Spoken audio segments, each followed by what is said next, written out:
হজ্জের কোনো নেকি নেই, কবুল হজের কোনো নেকি নেই। আপনি সালাত পড়বেন, নেকি আছে। জাকাত দিবেন, নেকি আছেন। সিয়াম পালন করবেন, নেকি আছে, আল্লাহ নেকি দিবে। কিন্তু হজ্জের কোনো নেকি হয় না। লাইসা লাহু জাযা ইল্লাল জান্নাহ। হজ্জের নেকি হলো সরাসরি জান্নাত। আপনারা মনে করছেন যে নেকি হয় না তো হজ করবো কেন, তাই না? আপনারা মনে বুঝেননি কথাটা।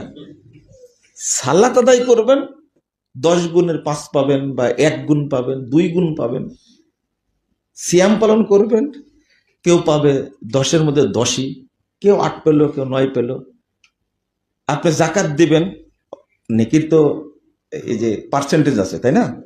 কিন্তু হজ্জের কোনো পার্সেন্টেজ নাই। আল হাজ্জুল মাবরুর লাইসা লাহু জাযা ইল্লাল জান্নাহ। কবুল হজ্জের কোনো নেকি নাই, সরাসরি কি জান্নাত। এত বড় একটা সুসংবাদ, এত বড় আপনার মানে সৌভাগ্য আপনি অর্জন করবেন, অথচ তার সম্পর্কে জানবেন না, এটা হয়? তাও কয় দিনে? কয় যে বলছেন 5 দিনে।